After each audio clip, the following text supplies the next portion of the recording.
This is the fifth and final episode in a series designed to raise critical consciousness regarding some of the possible larger, external factors that could be influencing our well-being.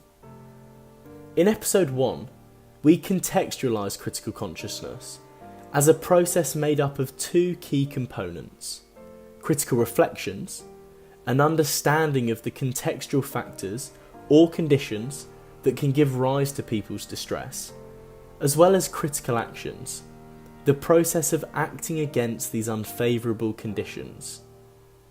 Previous episodes have discussed the potential ways in which economic, political, and social factors could be influencing our well-being in the UK, which could help to form the basis of our critical reflections. This has included episodes on poverty, inequality, capitalism, neoliberalism, and the media, all of which have been suggested to have an effect on our well-being. This current episode, however, will focus more on the critical actions aspect of critical consciousness by providing some alternative frameworks and pathways for change. Information that could inform new behaviour or action, such as seeking further information, voting, or joining a campaign for something that you've been made more aware of. Overall, it's hoped that these episodes will raise critical consciousness of some of the wider external influences on our well-being in the UK. In episode 2, we discussed economic issues and their potential effect on our well-being. This began with poverty. Poverty was described as a prevalent issue in the UK, affecting 14.3 million people across the nation, 4 million of which are in paid employment, yet struggling to afford to meet their minimum needs. Reducing poverty has often been a major talking point for the UK government, yet comparatively little action has been put in place to improve these issues. One potential solution to poverty that has been suggested is the introduction of a universal basic income. UBI refers to the unconditional regular payment from the state to all adults, regardless of wealth or employment. The purpose of this, as the name suggests, is to provide a basic income free from the stigma of our current welfare system, to ensure that everyone can afford to meet their minimum costs of living, meaning that no one should have to live in poverty. This idea was recently piloted in Finland. In January 2017, 2,000 Finnish people were selected at random and given monthly payments equivalent to £490 for 2 years. The payments were made irrespective of participants seeking a job, and the trial hoped to see if this safety net would help lift people out of poverty and give them the freedom to gain new qualifications and apply for jobs. Initial results suggested that although the scheme did not increase levels of employment, the well-being of the participants improved, with people valuing their health more positively, reporting improvements in happiness and reductions in stress. Of course, there are critics of UBI that have suggested that it's just an expensive scheme that reduces people's motivation to get a job and benefits those with already modest incomes rather than those in poverty. However, this argument is coming from a purely economic approach and fails to consider the lived experiences of those people in poverty and therefore the impact that this money could have on their health and well-being. Additionally, in adopting an economic perspective, it is possible that the health and well-being benefits indicated by initial reports of UBI could offset some of the financial strain on services like the NHS. Of course, more research is needed to measure the true effect of UBI on poverty, and therefore physical and mental health, but the present evidence does suggest that it could provide a potential route to help improve well-being in the UK. The other economic issue that we discussed in episode 2 was income inequality. The income inequality present in the UK is particularly high when compared to other developed countries, and the gap seems to be growing. Problematically, there is evidence to suggest that higher levels of income inequality negatively influence our well-being and are associated with a greater risk of depression. An alternative that has been suggested as a possible solution to income inequality in the UK is fairer pay ratios. The pay ratio between CEOs of the top 100 companies in the UK and their employees is at 145 to 1, meaning that the heads of these companies are earning 145 times more than what they pay their workers. For argument's sake, let's say these employees are earning the average UK salary of £29,574. It would mean that their bosses are taking home over £4.2 million a year. In some companies, particularly those in retail and consumer services, pay ratios can be even larger. For example, at Tesco, for every £1 an employee is paid, their boss earns £345. These figures indicate the disparity between pay ratios in the UK. In the book, The Spirit Level: Why Equality is Better for Everyone, Wilson and Pickett suggest that fairer pay ratios could be a feasible approach to making our society more equal, which ultimately could have a positive effect on our health and well-being. In Norway, for example, pay is more even. The ratio between CEOs and employees' salaries is around 20 to 1, much lower than that seen in the UK. Interestingly, Norway is one of the highest ranked countries according to population well-being.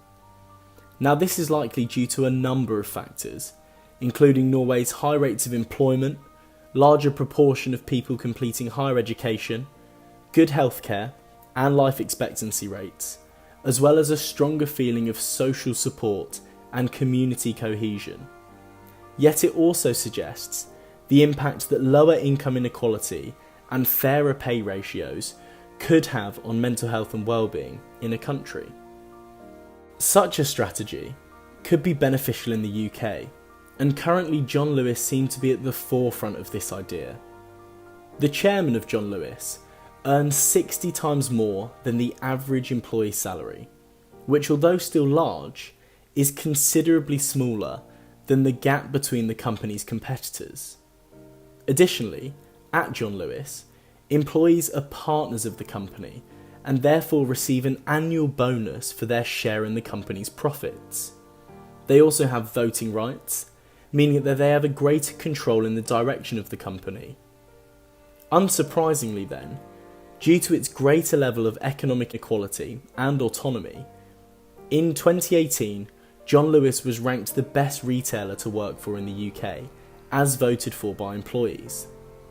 The high levels of staff satisfaction suggest that John Lewis could provide a model for other companies to follow in the UK to make for a more economically equal society, which could positively benefit our well-being.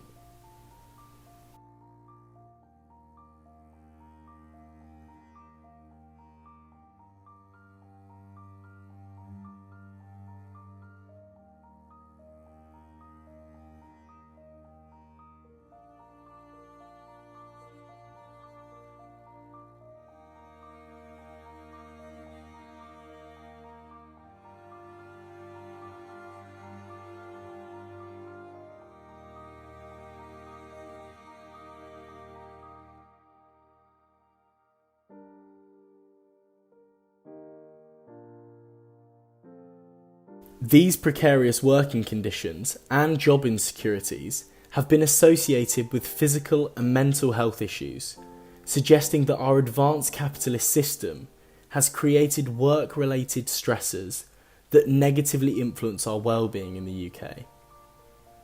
One potential way that we can improve this situation is with greater worker representation on corporate boards. In a report by the progressive left-wing think tank, the Institute for Public Policy Research, or IPPR, it was proposed that large UK companies with over 250 employees should have at least 2 workers, voted on by the workforce, to sit on the company's board and committee.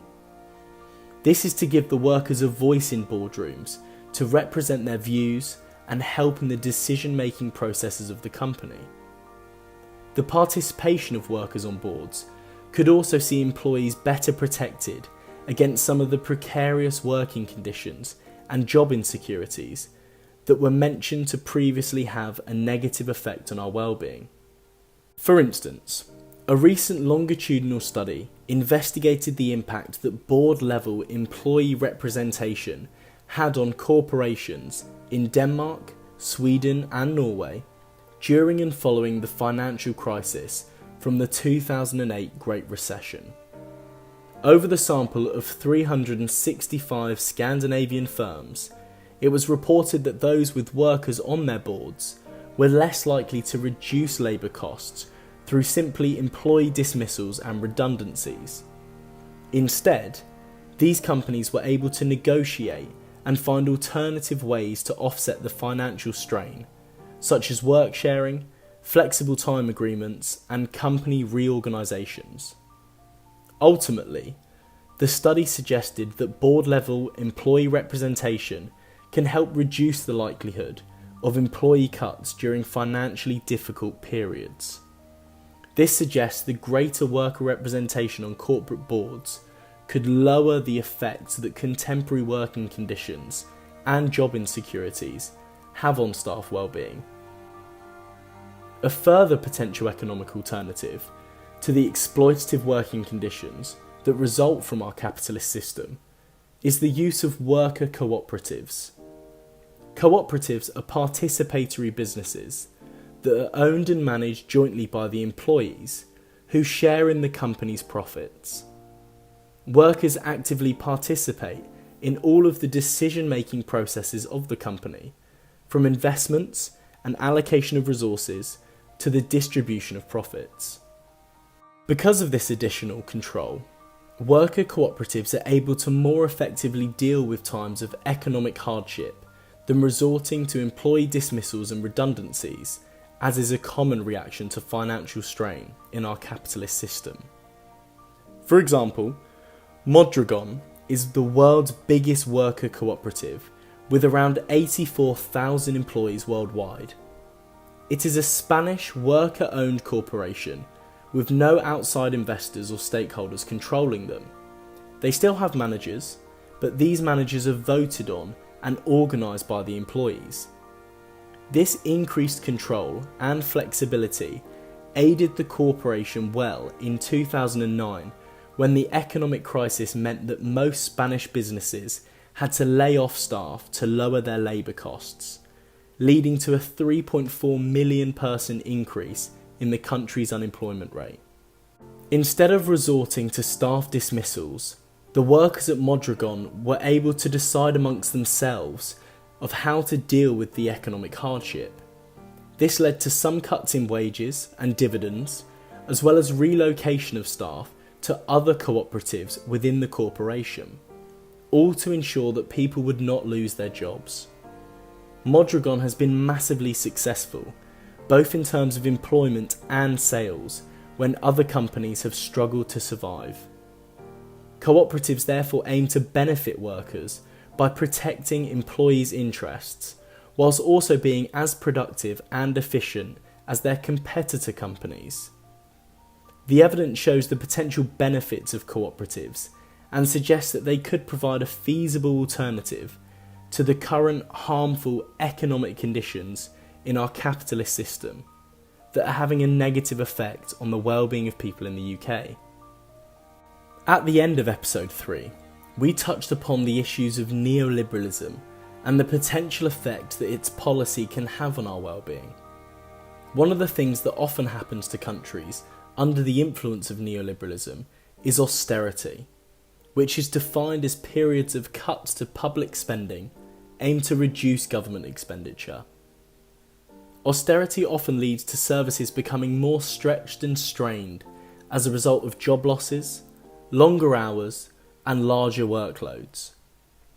The example used was among NHS staff, with the NHS being described as at full stretch in a CQC state of care report. It's not unexpected that staff are experiencing particularly high levels of stress. When put into numbers, in 2018 it was estimated that over 325,000 days were lost due to stress among NHS staff.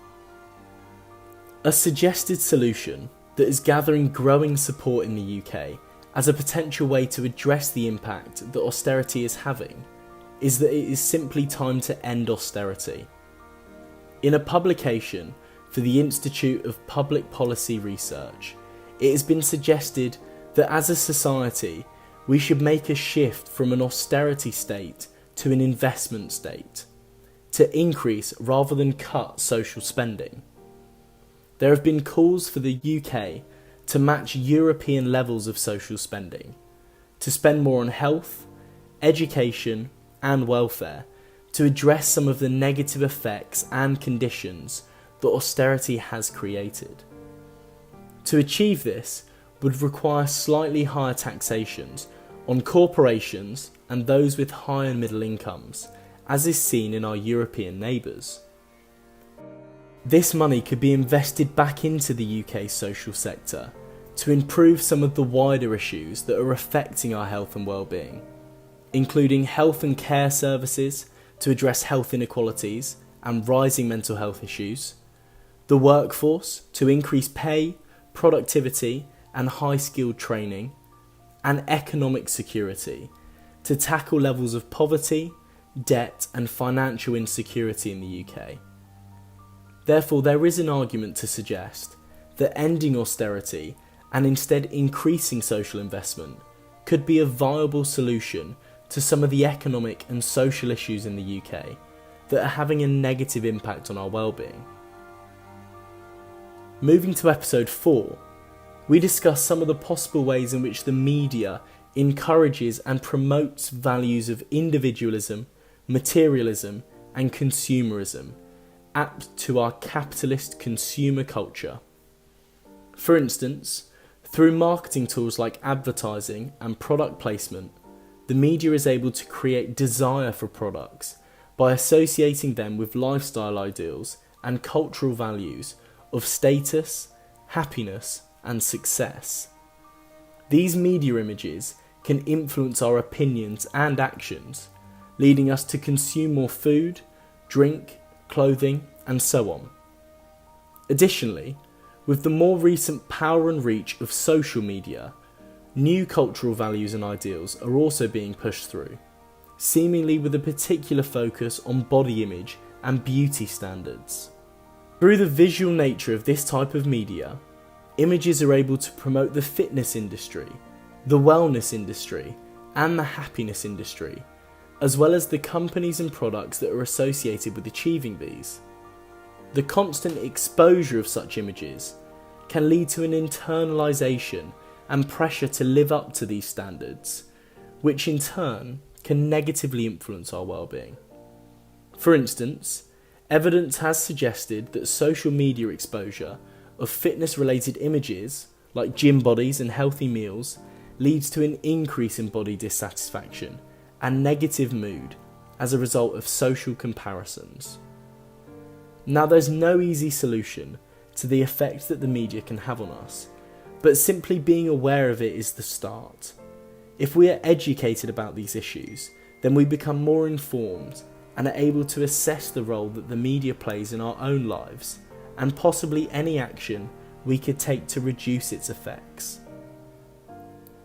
For instance, fake news, a term that has been made famous by a certain US president, refers to news stories that have been published to deliberately misinform readers, usually to influence opinions, scaremonger, or to push a particular political agenda. The growth of social media has made it even easier for such fake news stories to be spread, as there is no filter or fact checker. Instead, news on sites like Facebook and Twitter are seen and read by arguably as many people, if not more, than those that read mainstream news sources, just without the same editorial scrutiny, suggesting that we need to be aware of where our news is coming from and the purpose or agenda that it is trying to set. That being said, even the mainstream news carries bias and an agenda. News outlets usually fall into different sides of the left-right political spectrum. For instance, online news sites like the Huffington Post and the New York Times Opinion are biased towards the left. The Guardian too leans left, whereas the Washington Times leads more to the right, with the Daily Mail further right still. The BBC sits pretty centrally according to this rating scale, not suggesting that it doesn't have any bias, but that politically it doesn't favour left or right. It's important to be aware that our news comes from different positions and biases, and thus serves different agendas.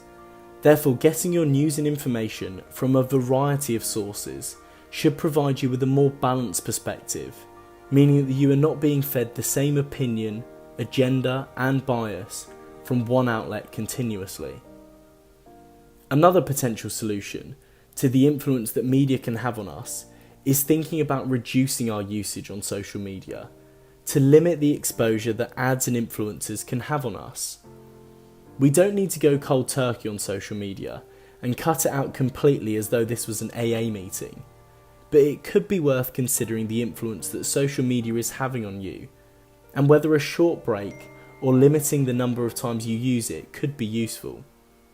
For instance, in a recent experimental study, 143 undergraduate psychology students, that sounds familiar, were randomly allocated to either limit their use of Facebook, Instagram and Snapchat to 10 minutes a day, or to use social media as normal for a total of 3 weeks. The research found that the group with limited social media use showed significant reductions in loneliness and depression compared to the control group, concluding that limiting social media can lead to significant improvements in one's well-being. Like mentioned previously, being aware of these issues is the start. This idea is what much of these presentations have been about.